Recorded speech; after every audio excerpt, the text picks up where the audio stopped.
একটা অবস্থায় কি করে ভালো মানে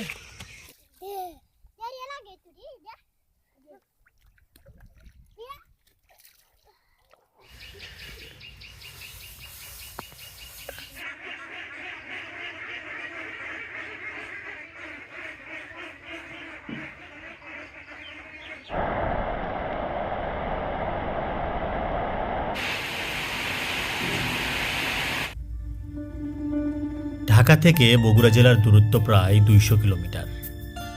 আজ আমরা বগুড়ায় যাচ্ছি আপনাদেরকে একটি গ্রাম দেখাতে, যে গ্রামটির নাম দেওগ্রাম। দেওগ্রামের অবস্থান বগুড়া জেলার কাহালু উপজেলার দুর্গাপুর ইউনিয়নে।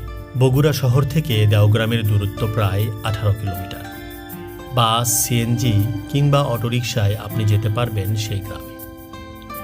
পিচঢালা পথ আর যাতায়াত ব্যবস্থার উন্নতির কারণে ১ ঘন্টার মধ্যে আপনি পৌঁছে যাবেন দেওগ্রামে। যেতে যেতে এ পথে আপনি দেখতে পাবেন শুধুই সবুজ শ্যামল গ্রাম বাংলার সেই চিরচেনা দৃশ্য। যদিও সময়ের সাথে সাথে গ্রাম বাংলার সৌন্দর্যও কিছুটা পরিবর্তন হয়ে যাচ্ছে, তারপরেও এখনও এই অঞ্চলটি কৃষি প্রধান হওয়ার কারণে কৃষি এবং কৃষির সাথে সম্পর্কিত সকল বিষয় কিন্তু উল্লেখযোগ্যভাবে লক্ষ্য করা যায়। ইতিমধ্যে আমরা চলে এসেছি দেওগ্রামে।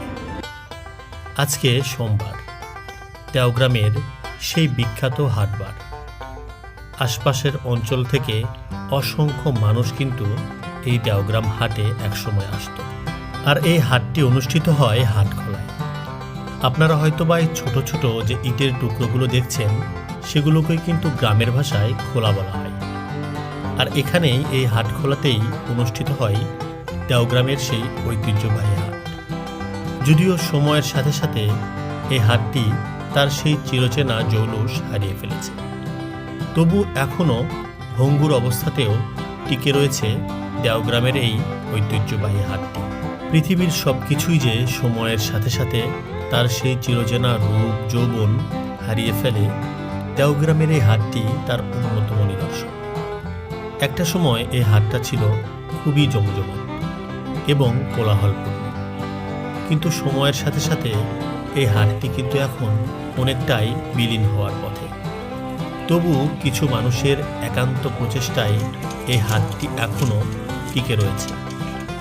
এখনও এই হাটে আসলে আপনার নিত্য প্রয়োজনীয় কিছু জিনিস আপনি ক্রয় করতে পারবেন।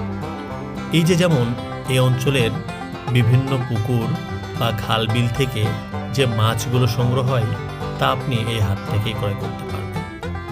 আর প্রতি সোমবার এই হাটে সবাই মিলে যে বাজার করার যে দৃশ্য, সেটিও কিন্তু এখনও চোখে পড়ে।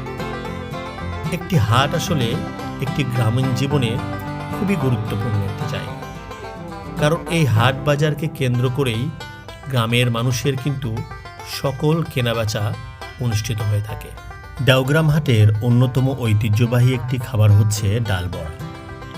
আপনি যদি কখনো এই অঞ্চলে আসেন, তাহলে চেষ্টা করবেন এই অঞ্চল থেকে এই ডাল বড়ার স্বাদ নিতে। এটি এই দেশের কোনো অঞ্চলের পেঁয়াজু বা ডাল বড়ার সাথে মিলবে না। পাশাপাশি এই হাটে পাওয়া যায় সিঙ্গারা আর ফুল্লা, যা খুবই জনপ্রিয়। হাটের পাশে বিশাল একটি খেলার মাঠ, যে মাঠে আসলে এখনও চোখে পড়ে কিশোরদের ছোটাছুটি। যদিও বর্তমান সময়ে গ্রাম বাংলার অধিকাংশ মাঠই শূন্য পড়ে থাকে, তবে এই মাঠটিতে এখনও নিয়মিত খেলাধুলা হয়ে থাকে। এই গ্রামে একটি সরকারি প্রাথমিক বিদ্যালয় এবং একটি উচ্চ বিদ্যালয় রয়েছে। আশেপাশের বিভিন্ন অঞ্চল থেকে এখানে শিক্ষার্থীরা ছুটে আসে জ্ঞান অর্জন করতে। আর এই গ্রামের অধিকাংশ বাড়ি কিন্তু মাটির তৈরি। যদিও সময়ের সাথে সাথে এখন মাটির তৈরি বাড়ি অনেকটাই বিলীন হয়ে যাচ্ছে, তবু আপনি যদি এই অঞ্চলে আসেন, তাহলে মাটির একতলা এবং ২ তলা বাড়ি দেখতে পাবেন।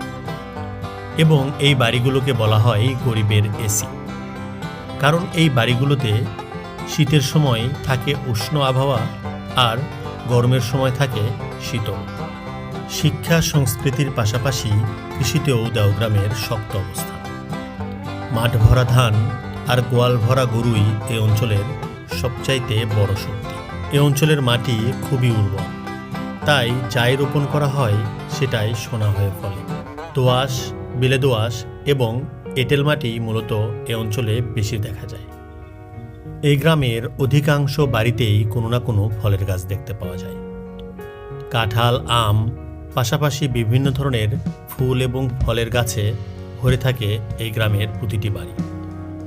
তাই এই গ্রামের মানুষের পুষ্টি চাহিদা মেটানোর জন্য অন্য কোনো অঞ্চলের ওপর বিশেষ করে নির্ভরশীল হতে হয় না।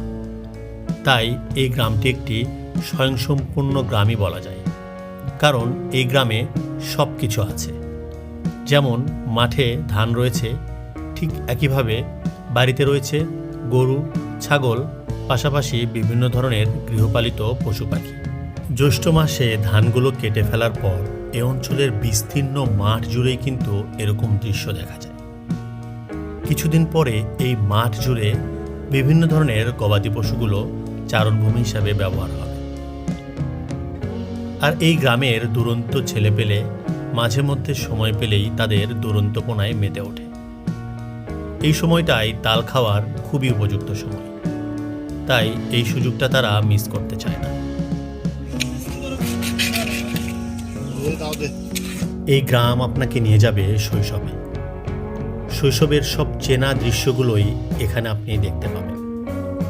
সেই দিনভর গোসল কিংবা বিভিন্ন গাছ থেকে ফল পেড়ে খাওয়া, মাঠের পর মাঠ দৌড়ে বেড়ানো, সব কিছুই যেন এই গ্রামের এক নিয়মিত দৃশ্য, যার জন্য আমাদের এক গভীর আকুতি। জনশ্রুতি আছে এই গ্রামে রয়েছে ৩৫০টি পুকুর। এই অঞ্চলটি যখন জমিদারদের দখলে ছিল তখন তারা এই পুকুরগুলো খনন করে। বলা হয়ে থাকে এই পুকুরগুলো খননের উদ্দেশ্য ছিল প্রতিদিন নতুন নতুন একটি পুকুর থেকে মাছ খাওয়া। জমিদারি প্রথা বিলুপ্ত হয়ে গেলেও এই পুকুরগুলো এখনও ঠিক আগের মতোই রয়ে গেছে। নানান বর্ণের, নানান ধর্মের মানুষের বসবাস এই গ্রামটিতে।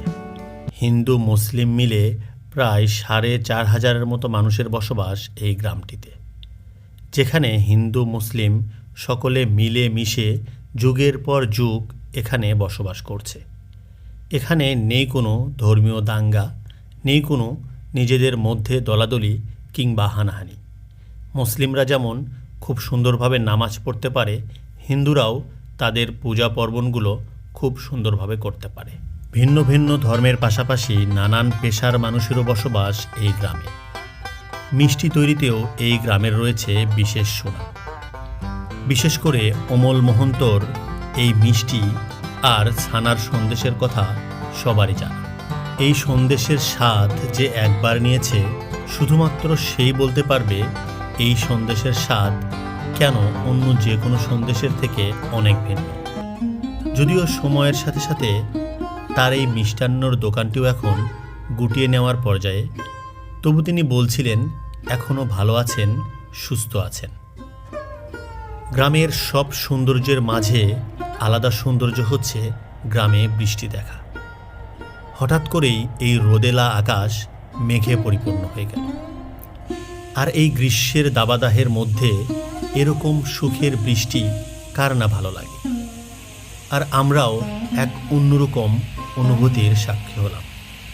এই বৃষ্টিতে ভিজতে কার না ভালো লাগবে।